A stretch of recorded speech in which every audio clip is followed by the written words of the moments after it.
একটি গরম সন্ধ্যা। দিল্লির সাউথ ব্লকের একটি কনফারেন্স রুমে গভীর নীরবতা। শুধু এয়ার কন্ডিশনারের মৃদু শব্দ শোনা যাচ্ছে। টেবিলের ওপর একটি বিশাল মানচিত্র মেলে রাখা, যেন ভারতের ভবিষ্যৎ সেখানে আঁকা হচ্ছে। সামরিক বিশ্লেষকরা মুখোমুখি বসে আছেন, চোখে মুখে চিন্তার ছাপ। আলোচনার বিষয় একটাই, যদি বাংলাদেশের সঙ্গে কোনো রকম সংঘাত বাধে তাহলে ভারতের পরিণতি কি হবে। হঠাৎ একজন তরুণ বিশ্লেষক উঠে দাঁড়ান, কণ্ঠে আত্মবিশ্বাস। ভারত সামরিক দিক থেকে একটি পরাশক্তি।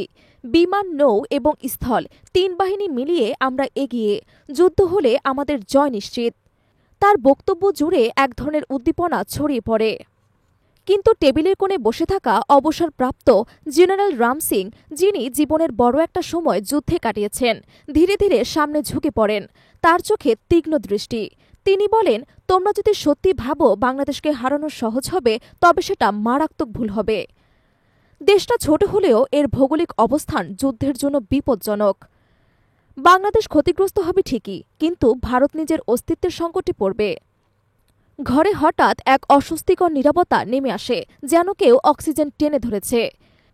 বাংলাদেশ কোনো সাধারণ প্রতিপক্ষ নয়। এই ভূখণ্ড প্রাকৃতিকভাবে প্রতিরোধ গড়ে তুলেছে। পদ্মা, মেঘনা এবং যমুনার মতো নদী আর অসংখ্য খাল, বিল এবং নিচু জমি ভারী অস্ত্রের চলাচলে বড় প্রতিবন্ধকতা তৈরি করে। ভারতের মতো উন্নত ট্যাঙ্ক এখানে সহজে কাদায় আটকে পড়বে।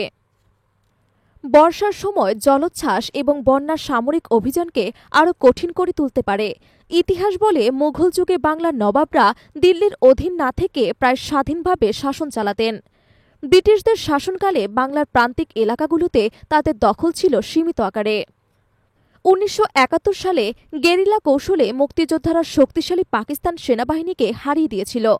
এই ভূখণ্ড নদ-নদী এবং সাধারণ মানুষের সমর্থন ছিল তাদের প্রধান অস্ত্রের মতো। আজ যদি ভারত আগ্রাসন চালায়, তাহলে তারা একই ধরনের প্রতিরোধের মুখোমুখি হবে। যুদ্ধ শুধু অস্ত্রের শক্তিতে জয় করা যায় না।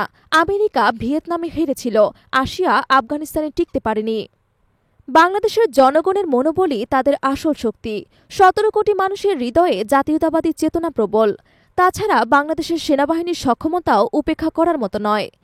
চীনের সহায়তায় তারা আধুনিক প্রযুক্তিতে সজ্জিত হয়েছে, যদিও শক্তির দিক থেকে ভারত এগিয়ে। তবুও প্রতিরক্ষামূলক এবং গেরিলা কৌশলে বাংলাদেশ দক্ষ। ভারতের অর্থনৈতিক শক্তি অনেক বড়। ২০২৪ সালে ভারতের জিডিপি প্রায় $৩.৯ ট্রিলিয়ন, যেখানে বাংলাদেশের ছিল ৪৫৫ বিলিয়ন। কিন্তু যুদ্ধ সেই সমীকরণ পাল্টে দিতে পারে। যুদ্ধ চলাকালে দৈনিক খরচ হতে পারে প্রায় কয়েকশো বিলিয়ন ডলার। ভারতের ২০২৪ সালের প্রতিরক্ষা বাজেট ছিল $৭৫ বিলিয়ন, যা শুধু শান্তিকালীন ব্যয়ের জন্য। যুদ্ধকালীন ব্যয় এই বাজেট ছাড়িয়ে যাবে। বিদেশি বিনিয়োগ সরে আসবে, শেয়ার বাজারে এক প্রকার ধস নামবে এবং মুদ্রাস্ফীতি বাড়তে থাকবে। আন্তর্জাতিক পরিস্থিতিও ভারতের পক্ষে নাও থাকতে পারে। সিআইএ, আইএসআই বা চীনের গোয়েন্দা সংস্থাগুলো ভারতের ভেতরে অস্থিরতা সৃষ্টি করতে পারে। বিদ্রোহী গোষ্ঠীগুলোকে অর্থ এবং অস্ত্র সরবরাহের আশঙ্কা থাকবে। সাইবার আক্রমণের আশঙ্কাও কম নয়। ২০২৩ সালে ভারতের সরকারি ওয়েবসাইটে বেশ কয়েকটি সাইবার হামলা হয়েছিল, যার পেছনে চীন এবং পাকিস্তানের হাত থাকার সন্দেহ করা হয়। বাংলাদেশ চীনের ঘনিষ্ঠ মিত্র। ২০২৩ সাল পর্যন্ত চীন বাংলাদেশে $২৫ বিলিয়ন বেশি বিনিয়োগ করেছে, পায়রা বন্দর, সড়ক এবং সামরিক খাতে। বাংলাদেশের সেনাবাহিনী চীনের তৈরি ট্যাঙ্ক, যুদ্ধবিমান এবং নৌযান ব্যবহার করে। যুদ্ধ শুরু হলে চীন সরাসরি অংশ না নিলেও লাখাত এবং অরুণাচল সীমান্তে চাপ সৃষ্টি করতে পারে। ২০২০ সালের গালওয়ান সংঘর্ষ সেই প্রমাণ। চিকেন নেক নামে পরিচিত ভারতের সংকীর্ণ সংযোগপথ চীনের লক্ষ্যে হতে পারে, যা ভারতকে ২ ভাগে বিভক্ত করে দিতে পারে। যুদ্ধ যদি ২ ফ্রন্টে শুরু হয়, বাংলাদেশ ও চীন, তাহলে ভারত মারাত্মক ঝুঁকিতে পড়বে। হিটলারের জার্মানির মতো ২ ফ্রন্টে যুদ্ধে পড়ে যে কোনো দেশ ধ্বংস হয়ে যেতে পারে। ভারতের যুক্তরাষ্ট্রের সঙ্গে সম্পর্ক কৌশলগত হলেও সেটা একতরফা নয়। ভারত যদি বাংলাদেশে আক্রমণ করে, যুক্তরাষ্ট্র এটিকে প্রতিযোগিতার সুযোগ হিসেবে বিবেচনা করতে পারে। এমনকি পাকিস্তান এই সুযোগে কাশ্মীরের সক্রিয়তা বাড়িয়ে দিতে পারে। আন্তর্জাতিক চাপও বাড়বে। জাতিসংঘে চীন এবং রাশিয়া ভারতের বিরুদ্ধে অবস্থান নিতে পারে।